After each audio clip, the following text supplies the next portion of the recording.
Les empereurs moghols de l'Inde étaient réputés pour leur opulence. Ils ont présidé à un âge d'or, amassant d'immenses richesses et des trésors exquis. Parmi leurs possessions les plus prisées figurèrent des pierres précieuses éblouissantes. Ces empereurs, de Babur à Aurangzeb, étaient obsédés par les pierres précieuses. Diamants, rubis, émeraudes et saphirs affluaient dans leurs trésoreries du monde entier. Les empereurs moghols utilisaient ces gemmes pour afficher leur richesse et leur pouvoir. Ils se paraient de bijoux élaborés. Ils ont également incorporé ces pierres précieuses dans leurs palais et objets d'art. Le trône du Paon, peut-être l'exemple le plus célèbre, est devenu un symbole de l'empire moghol lui-même. Une autre gemme légendaire, le diamant Koh-i-Noor, est passée entre les mains des Moghols, acquérant une aura mythique. Ces pierres n'étaient pas simplement décoratives.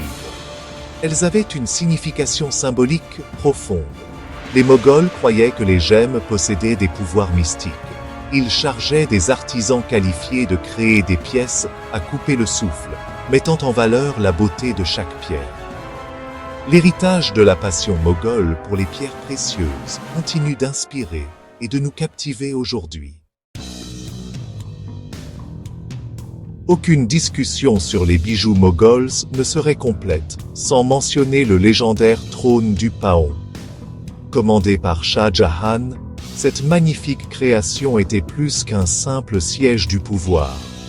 C'était un spectacle éblouissant d'art et de richesse, incarnant la grandeur de l'empire moghol. Le trône tire son nom de sa conception. 2 ponts majestueux se tenaient derrière le siège de l'empereur.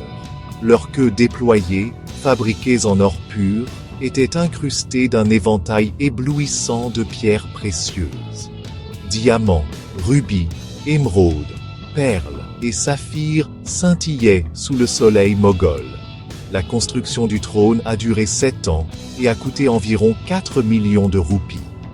Cette somme exorbitante témoignait de l'ambition de Shah Jahan et de l'immense richesse de l'empire moghol. Le trône du Paon est devenu un puissant symbole de l'autorité moghole. C'était une démonstration éblouissante de richesse, destinée à impressionner les visiteurs et les sujets. Parmi les nombreuses gemmes légendaires qui ont orné le trésor moghol, le diamant Koh-i-Noor occupe une place particulière. Cette magnifique pierre, qui signifie montagne de lumière en persan, a une histoire aussi captivante que sa brillance. Transmis à travers les siècles et les empires, le Koh-i-Noor a fait l'objet de guerres, de conquêtes et d'une fascination sans fin. Les origines exactes du diamant restent entourées de mystères. Les légendes abondent, le retraçant jusqu'à l'Inde ancienne. Peut-être extrait dès le XIIIe siècle. Il apparaît pour la première fois dans l'histoire écrite entre les mains de Babur, le fondateur de l'empire moghol. Dès lors, il est devenu partie intégrante du trésor moghol. Shah Jahan, l'empereur qui a construit le Taj Mahal, a fait sertir le Koh-i-Noor sur le trône du Paon. Plus tard, l'envahisseur perse Nadir Shah a pillé Delhi, emportant le diamant comme butin. Le Koh-i-Noor a finalement rejoint la Grande-Bretagne, devenant une partie des joyaux de la couronne britannique. Son histoire continue d'intriguer, témoignant de l'attrait durable des pierres précieuses. L'époustouflante beauté des bijoux moghols n'était pas uniquement due à la qualité des pierres précieuses. C'est l'habileté exceptionnelle des joailliers moghols qui a véritablement donné vie à ces pierres.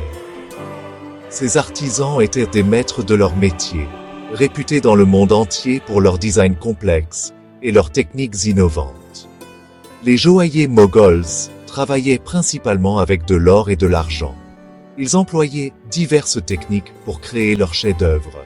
Celles-ci comprenaient l'émaillage, le filigrane et le sertissage de pierres précieuses. Ils étaient particulièrement habiles dans l'art du kundal, une technique impliquant la fusion délicate de feuilles d'or pour créer des motifs complexes et des sertissages pour les pierres précieuses. Les empereurs moghols protégeaient ces artisans talentueux, leur fournissant les meilleurs matériaux et encourageant l'innovation artistique. Cela a conduit au développement d'un style de bijoux moghol distinct, caractérisé par son opulence, ses détails complexes et le mélange harmonieux de pierres précieuses de différentes couleurs. La fascination des Moghols pour les pierres précieuses allait au-delà de leur valeur matérielle. Voyez-vous, les pierres précieuses avaient une signification culturelle et spirituelle profonde au sein de la société moghole. On pensait qu'elles possédaient des propriétés magiques, capables d'influencer la santé, la fortune et même le cosmos. Les Moghols, comme de nombreuses cultures à travers l'histoire, attribuaient des significations spécifiques aux différentes pierres précieuses. Par exemple, les diamants symbolisaient la force, la pureté et l'invincibilité. Les rubis représentaient la passion, le pouvoir et la protection. Et les émeraudes, elles étaient associées à la prospérité, à la croissance et à la guérison. Cette croyance au pouvoir des pierres précieuses a influencé leur utilisation dans les bijoux moghols.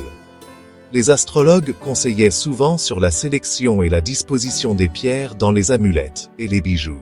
Ils croyaient que porter la bonne combinaison de gemmes pouvait porter chance et conjurer le mal.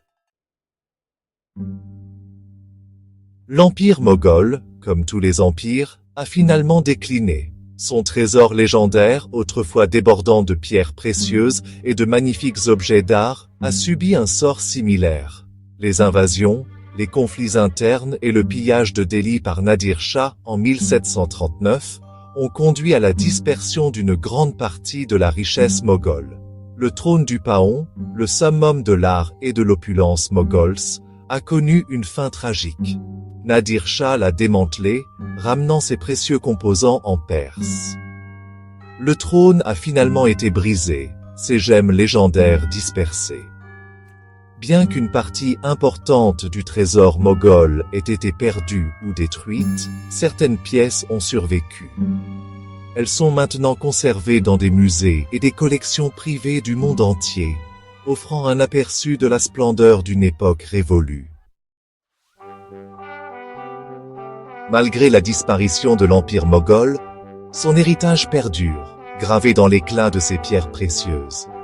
La passion moghole pour les pierres précieuses, combinée au savoir-faire exquis de leurs joailliers, a laissé une marque indélébile sur le monde de l'art et de la création joaillière. Les bijoux moghols continuent d'être admirés et collectionnés par les connaisseurs du monde entier. Ces pièces ne sont pas de simples artefacts historiques, ce sont des œuvres d'art intemporelles.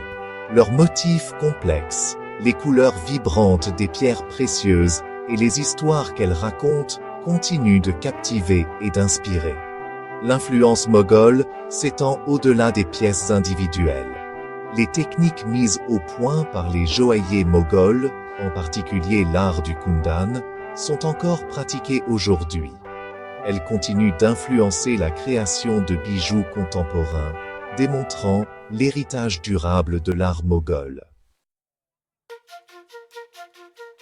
L'esthétique moghole, avec son accent sur les détails complexes, les couleurs vibrantes et le mélange harmonieux de différents éléments, continue de résonner chez les designers d'aujourd'hui. De la haute couture à la décoration intérieure, l'influence moghole est visible dans un large éventail de créations contemporaines. Les créateurs de mode s'inspirent souvent des motifs et des palettes de couleurs mogholes. Des broderies complexes, des tissus riches comme la soie et le velours, et l'utilisation de pierres précieuses et de perles rendent tous hommage à l'opulence de l'ère moghole.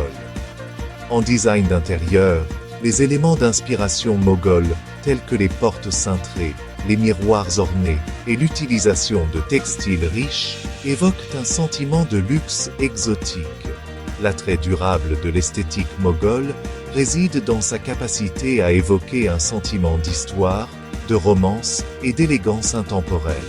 En incorporant des éléments moghols dans leur création, les artistes et les designers contemporains puisent dans un riche patrimoine culturel, tout en créant quelque chose de frais et de pertinent pour le monde moderne.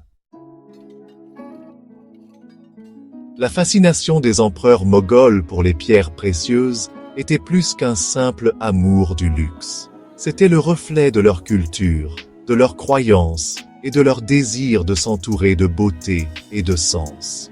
Les gemmes éblouissantes qui ornaient autrefois leur palais et leur personne continuent de nous fasciner aujourd'hui. Elles offrent un aperçu d'un monde d'opulence et d'art, nous rappelant le pouvoir durable de la beauté et l'attrait éternel des pierres précieuses. L'histoire des bijoux moghols témoigne de la fascination humaine pour les pierres précieuses. C'est une histoire tissée à travers l'histoire, remplie de récits de pouvoir, d'art et de l'attrait durable de la beauté. En admirant ces vestiges scintillants d'une époque révolue, nous nous rappelons le pouvoir intemporel des pierres précieuses à captiver l'imagination humaine.